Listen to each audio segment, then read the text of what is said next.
Well, hello everyone! Welcome back to the Empire, or if it's your first time here, then hello! How are you? I wanted to start off this video with a big thank you to all of you who subscribed to me and got me up to 800 subscribers. I truly never thought I'd actually get to this point. I really just started posting like Splatoon on this channel for fun, but now that I actually have some sort of following, it's pretty cool.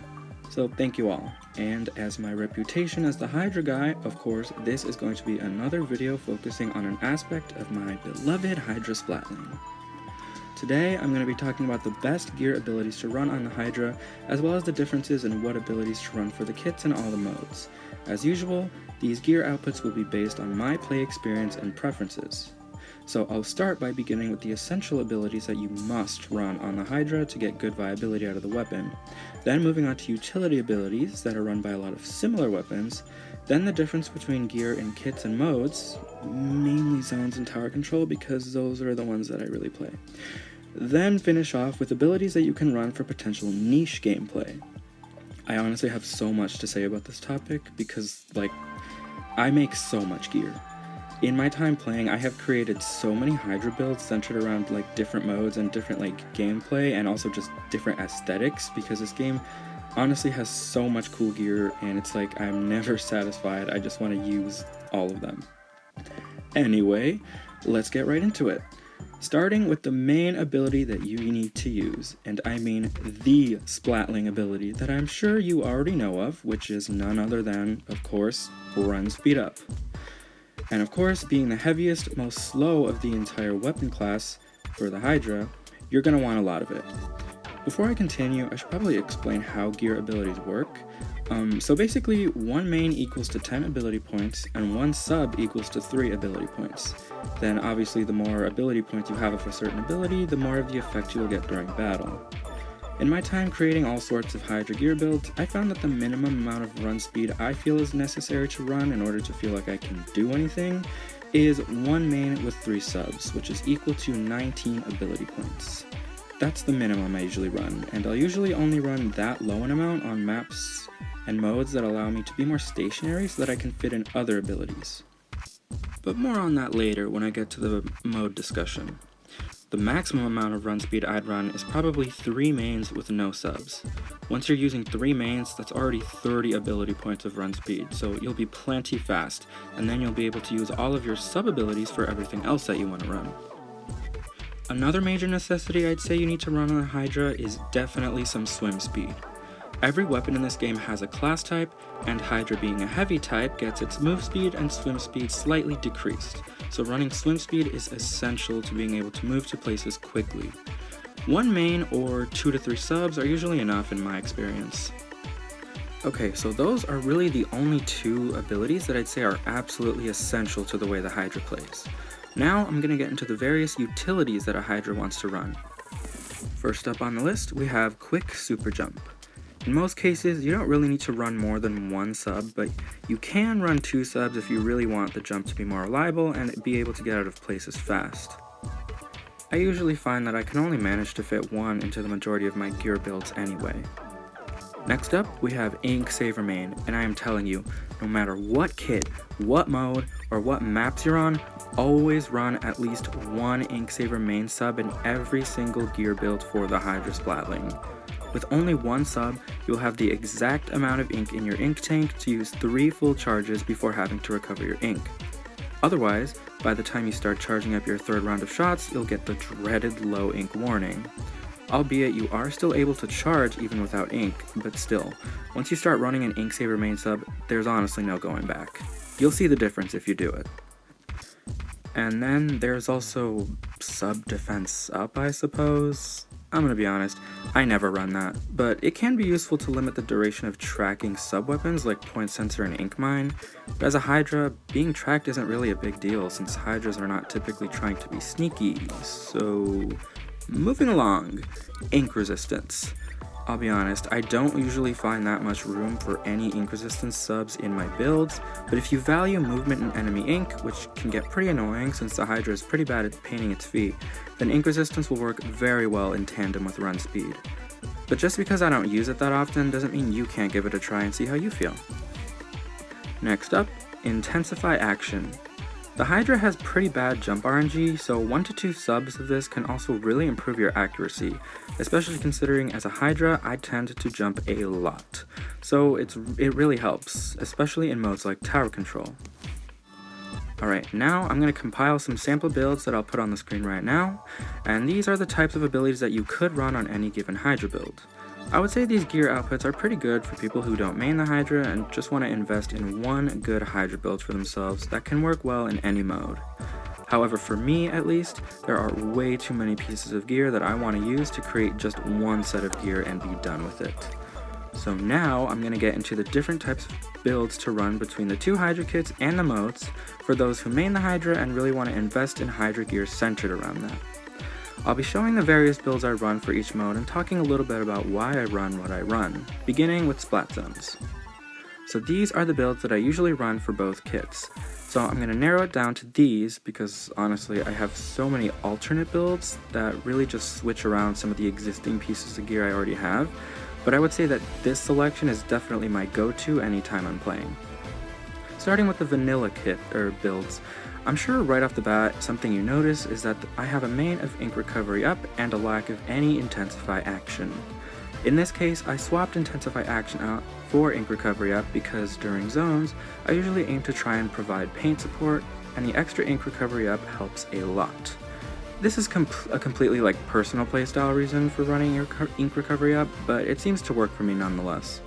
It's not to say that you shouldn't run Intensify Action, I just usually find that I value the extra ink efficiency I get during zones more than the better jump RNG.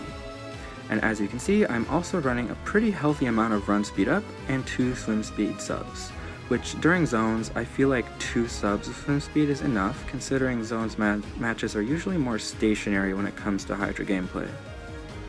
Then of course, I save 2 sub ability slots for 1 Ink Saver main and the quick super jump utilities. I suppose you could swap out the Ink Recovery Up for an Ink Saver main, but that's just up to preference. My other 2 gear builds are more or less the same idea with a mix of the same abilities I use on my other zones gear, minus the added respawn punisher, which we will get into later. For the custom kit, it's more or less the same thing, but with the added sub power up, which I use to make my mines have bigger splash radius and tracking time. It works pretty well for a last line of zone defense if the enemy's pushing back in quickly. You'd honestly be surprised how much mine paint actually helps. Then there's my other custom gear build, which, not gonna lie, is basically just for aesthetic purposes. I typically use these shoes, or I guess lack of shoes, in Tower Control, but I feel like they just went too well with this fit that I had to use them, even if Object Shredder isn't really something I'd run in zones. Moving right along, these are the builds that I have for the Hydras for Tower Control. For the vanilla builds, I usually swap between these two based on how I feel that day. The first kit has a bigger emphasis on Intensify Action and mobility since I'm using the main of Swim Speed, but I would say the 2 subs of Ink Saver main and the 1 of Ink Recovery Up is kind of redundant. I honestly just haven't gotten around to changing them, but if I did, I'd swap out 1 Ink Saver main and the Ink Recovery Up for 2 subs of Ink Resistance.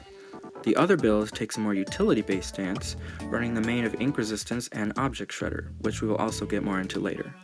I just kind of threw this one together on a whim, so normally I'd run at least 2 subs of Intensify Action to get better accuracy on Tower Control.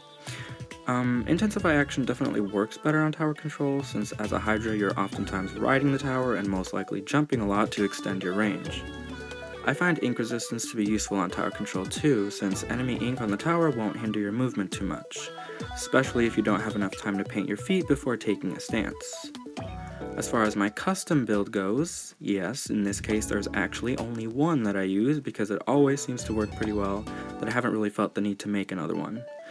I basically swap out any ink resistance I was using in my vanilla kits for sub power up again, because mines are honestly so good and can paint your feet quickly when they go off. Of course, I also run the Object Shredder, but as I said, more on that later. Alright, as I've done in my past videos, I'm going to rope Rainmaker and Clamblitz together since they're both really fast-paced and play very similarly. Also, I really don't care much for either of those modes, so, sorry. So I'm just going to kind of zoom through this part of the video. For both kits, I run more or less the same thing, which is basically just a bunch of run speed, a bunch of swim speed, ink efficiency, quick super jump, and ink resistance. I'll try to fit some power up for the custom kit if I can, but I usually don't care enough to make any new gear for either of these modes, so yeah. The reason I run all this is basically so I can move as quickly as possible, especially in Rainmaker. It's kind of funny to just have a bunch of swim speed and run speed so I can grab the Rainmaker and just zoom it to the goalpost. Similarly, in Clan Blitz, having a lot of swim speed is necessary to be able to move and reposition with the flow of the match and take ground when necessary. It also just helps with getting out of places quickly when you need to, which is pretty important. And that about wraps up those modes. Again, sorry to any Rainmaker or Clan Blitz enjoyers, I just don't agree. Now on to the last part of this video, which is niche abilities and builds. These are where those abilities like Respawn Punisher and Object Shredder will finally come to light. So, Respawn Punisher is a very annoying skill that increases the respawn time for you and any opponent you splat. It works great on ranged backlines. In other words, Hydra. I basically only use Respawn Punisher in splat zones, because Respawn Punisher also increases the points for special penalty you get for dying as well, making it harder to get your special.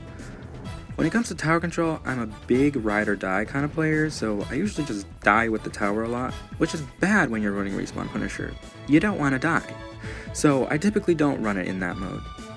Zones, however, works great, especially on backline-oriented maps where you can basically reach everyone without them being able to touch you. Use this to your advantage and run Respawn Punisher. You will be 10 times more of a nuisance this way, and I just love it! Hydra Supremacy, honestly, like Elite or who. Alright, moving on to Object Shredder. This skill basically lets you destroy anything that's not a player way faster. This means big bubblers, wave breakers, splash walls, crab tanks. As a Hydra main, it's honestly one of the most satisfying things in the world when your enemy busts out their crab, which is a very oppressive special, only to have me completely shred it with my bullets and eventually splat them. What can I say? Survival of the fittest. With Object Shredder, I no longer fear crab anymore, crabs fear me. Anyway, I mainly use this on tower control to shred bubbles on tower. Any other object that shows up in the match is just an added bonus for me. Lastly, I want to mention Thermal Ink, which isn't something that I actually use or have any builds centered around, but it's definitely an interesting ability that I've been thinking about for a while. I feel like it could definitely work since for the Hydra, fall-off shots deal such a small amount of damage that you probably won't be really killing people with them. But I feel like tracking your opponents behind walls could definitely prove useful. Of course, I have no actual play experience using it, but I just wanted to bring it up for potential use on the Hydra in case it piqued your interest too. I know it works really well for Stringer users because they're all about chip damage, but honestly, I feel like people kind of take Hydra chip damage for granted as well. Getting assist kills with the Hydra is pretty prominent, at least in my experience, and especially on the custom kit if you have Ink Mine. So I feel like it would actually be a pretty good ability to use. Just some food for thought. And with all that being said, I'm gonna wrap up this video here. Boy, that was a doozy. If you stuck around, thank you for listening to the ramblings of a crazed Hydra player and bearing with me through the whole video. I know that was a lot. Hopefully I was able to give you some good gear ideas, and let me know if there are things you run on the Hydra that I didn't mention. As always, I hope you have a wonderful rest of your day, and thank you all again so much for getting me to 800 subscribers. I really appreciate it. Thank you guys for watching my videos, and many more to come. Peace.